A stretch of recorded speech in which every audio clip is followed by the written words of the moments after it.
Teman-teman mahasiswa yang saya hormati, yang saya banggakan, pada pertemuan kedua sesi ketiga ini, pada mata kuliah hukum perdata saya akan menyampaikan hal-hal tentang objek dan subjek hukum. Nah, kalau kita berbicara tentang objek hukum, ya, di mata kuliah pengantar hukum Indonesia sebenarnya kita sudah berbicara tentang apa itu objek dan apa itu subjek. Kalau kita berbicara tentang objek hukum adalah segala sesuatu yang berada di dalam pengaturan hukum dan dapat dimanfaatkan oleh subjek hukum berdasarkan hak dan kewajiban. Nah, sederhananya kita menyatakan bahwa objek hukum itu tanda kutip benda, ya, yang dapat dimanfaatkan oleh subjek hukum. Berarti subjek hukum adalah orang. Nah, sederhananya begitu. Subjek hukum itu siapa? Subjek hukum itu adalah orang, objek hukum adalah benda. Nah, jadi objek hukum itu adalah sesuatu yang pemanfaatannya diatur berdasarkan hukum. Nah, misalnya ya tadi itu yang saya katakan tentang benda gitu ya. Nah, kalau kita berbicara tentang benda dalam Kitab Undang-Undang Hukum Perdata diatur di buku kedua tidak sama dengan disiplin ilmu fisika misalnya. Misalnya di ilmu fisika mengatakan bahwa bulan itu adalah benda di angkasa gitu. Nah, sedangkan dalam pengertian hukum perdata, bulan itu belum tentu bisa dikatakan sebagai benda karena belum atau tidak ada yang dapat memilikinya. Nah, kalau kemudian dalam konteks hukum pengaturan berdasarkan buku kedua Kitab Undang-Undang Hukum Perdata itu mempergunakan sistem tertutup yang artinya orang tidak dibolehkan mengadakan hak-hak kebendaan selain yang diatur di dalam undang-undang. Yang diatur di dalam undang-undang ini, maksudnya diatur dalam undang-undang ini itu adalah diatur dalam Kitab Undang-Undang Hukum Perdata. Jadi orang tidak boleh ya mengadakan hak-hak kebendaan selain dari yang telah diatur di dalam undang-undang. Nah, selain itu hukum benda itu bersifat memaksa ya, harus dipatuhi, tidak boleh disimpangi ya, tidak boleh menyimpang, termasuk membuat peraturan baru yang menyimpang dari yang telah ditetapkan itu. Itu kalau kita berbicara tentang objek hukum ya. Objek hukum perdata lebih spesifiknya. Lalu kemudian yang kedua, kita berbicara tentang subjek hukum. Nah, kalau kita berbicara tentang subjek hukum yang saya katakan tadi secara sederhana, subjek hukum itu ada dua. Yang pertama adalah manusia, personnya. Manusia sama dengan orang karena manusia mempunyai hak-hak subjektif dan kewenangan hukum. Jadi secara yuridis, secara hukum ada dua alasan yang menyebutkan manusia itu sebagai subjek hukum. Yang pertama, manusia mempunyai hak-hak subjektif, penilaian subjektif. Yang kedua, kewenangan hukum dalam arti bahwa seseorang itu cakap atau tidak untuk menjadi subjek hukum. Nanti akan dibahas lebih spesifik, misalnya ada orang-orang yang tidak cakap secara hukum. Nah, orang yang cakap secara hukum itu adalah sebagai subjek hukum, yaitu sebagai pendukung hak dan kewajiban. Nah, pada dasarnya kalau kita berbicara tentang manusia itu sejak dalam kandungan sudah memiliki sudah memiliki hak dia. Makanya nanti kalau kita berbicara dalam konteks pidana, kalau ada orang yang masih berada di dalam kandungan lalu kemudian dia diaborsi, itu ada pasal tersendiri tentang aborsi. Walaupun tidak dimasukkan kepada pasal pembunuhan 338 KUH Pidana atau 340 KUH Pidana, tetapi dia ada sanksi di sana karena dia sudah punya hak untuk apa? Hak untuk hidup. Lalu kemudian di dalam hukum perdata juga begitu. Misalnya orang yang masih dalam kandungan, jadi contohnya begini. Seorang ibu, dia memiliki 3 orang anak, lalu kemudian anak keempatnya berada dalam kandungan katakanlah 4 bulan. Dia memiliki satu orang suami, lalu kemudian suaminya meninggal dunia. Nah, dalam konteks hukum perdata, anak yang berada dalam kandungan itu memiliki hak. Hak apa? Hak waris. Ya, jadi sudah sudah dinyatakan bahwa dia memiliki hak untuk itu.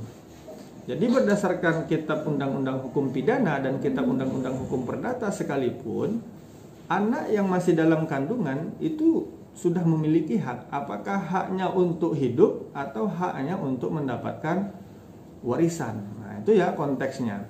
Walaupun nanti setelah itu akan ada proses yang lebih jauh lagi menyatakan seseorang itu cakap secara hukum atau tidak, seseorang itu sudah dewasa atau belum dalam konteks pidana maupun konteks perdata, dia akan ada posisinya tersendiri untuk itu.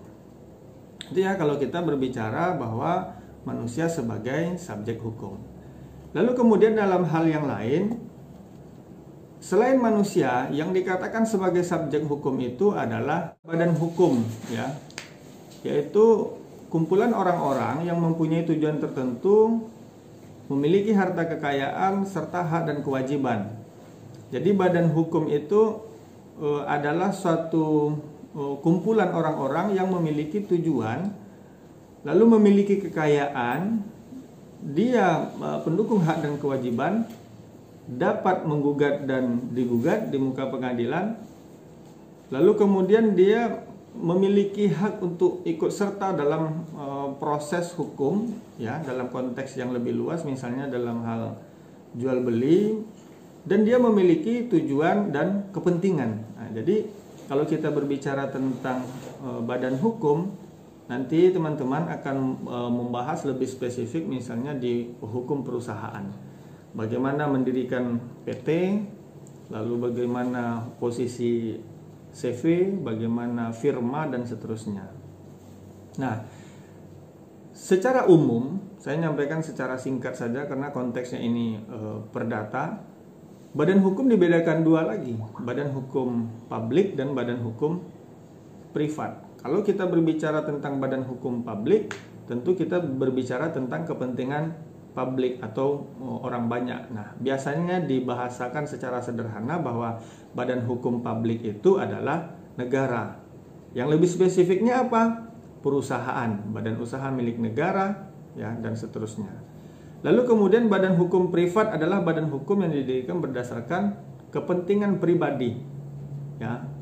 Jadi setiap orang punya kepentingan, bisa membuka usaha dan seterusnya, lalu kemudian dia masuk ke wilayah badan hukum privat. Nah, kepentingannya adalah kepentingan pribadi yang diatur berdasarkan ketentuan peraturan perundang-undangan yang berlaku. Nah, kalau kita berbicara tentang badan hukum itu, tentu banyak sekali teori-teori yang kita temukan. Nanti akan ada pembahasan yang lebih spesifik tentang perusahaan, lalu akan ada pembahasan tentang teori-teori hukum. Misalnya teori-teori yang berkenaan dengan badan hukum itu ada teori fiksi, ada teori organisasi, lalu teori milik bersama atau teori kolektif, ya, teori kenyataan, teori yuridis, dan seterusnya. Jadi banyak sekali teori-teori yang berkaitan dengan badan hukum yang nanti apa sih kepentingan badan hukum itu sendiri. Lalu kemudian yang terakhir dalam sesi ketiga ini saya akan menyampaikan secara ringkas tentang sistematika hukum perdata. Sistematika hukum perdata yang ada dan berlaku di Indonesia itu bila dibandingkan dengan KUH perdata yang ada dan berlaku di negara lain itu tidak terlalu berbeda gitu. Karena dipengaruhi oleh konsep hukum konsep hukum Romawi kuno itu, ya, atau dikenal dengan istilah kode sivil. Nah, KUH Perdata yang berlaku di Indonesia ini terdiri atas 4 buku. Yang pertama adalah tentang orang, tentang diri seseorang, dan hukum keluarga terdiri atas 8 bab. Nah, jadi kalau teman-teman telah memiliki kitab undang-undang hukum perdata, itu bab yang berbicara tentang orang itu sangat sangat penting untuk dibaca dan seharusnya wajib untuk dibaca oleh mahasiswa program studi ilmu hukum. Kapan orang bisa menikmati haknya, kapan orang lalu kemudian kehilangan haknya. Kita berbicara tentang akta-akta catatan sipil, tentang perkawinan, ya. Itu berbicara tentang orang. Lalu yang kedua, buku kedua itu tentang benda. Jadi sederhana, yang pertama tentang orang, yang kedua tentang benda. Benda itu ya nanti dijelaskan di sana. Hak milik, ya. Lalu kemudian wasiat, warisan. Nah, itu diatur di dalam buku kedua. Lalu kemudian yang ketiga adalah buku ketiga tentang perikatan. Nah, biasa dikenal dengan istilah perikatan dan perjanjian. Nah, buku ketiga inilah yang sering menjadi masalah di tengah-tengah masyarakat kita. Ada orang yang tidak membayar hutang, baca buku ini. Buku ketiga, Kitab Undang-Undang Hukum Perdata.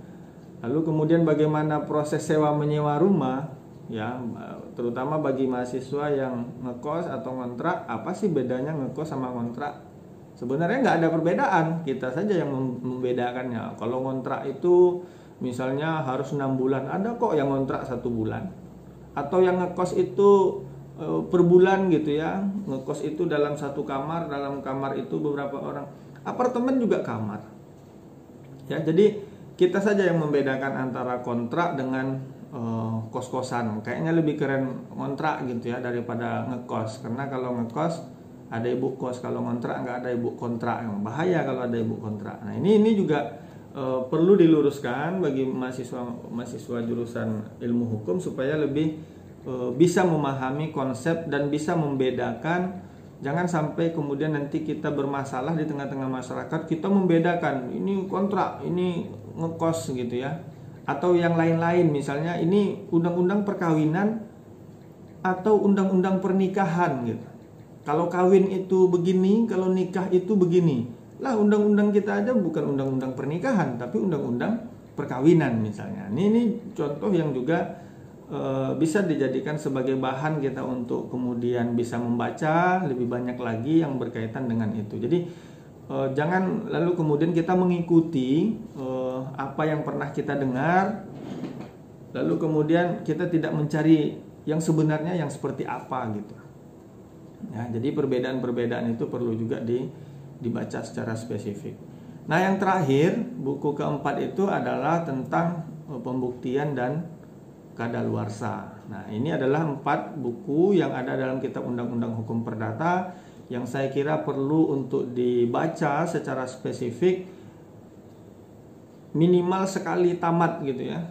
Karena ini bahasanya kitab ini, Kitab Undang-Undang Hukum Perdata. Jadi bagi teman-teman nanti yang ingin fokus di program studi ilmu hukum yang konsentrasinya hukum bisnis atau hukum perdata, wajib ini membaca semua isi yang ada dalam Kitab Undang-Undang Hukum Perdata ini.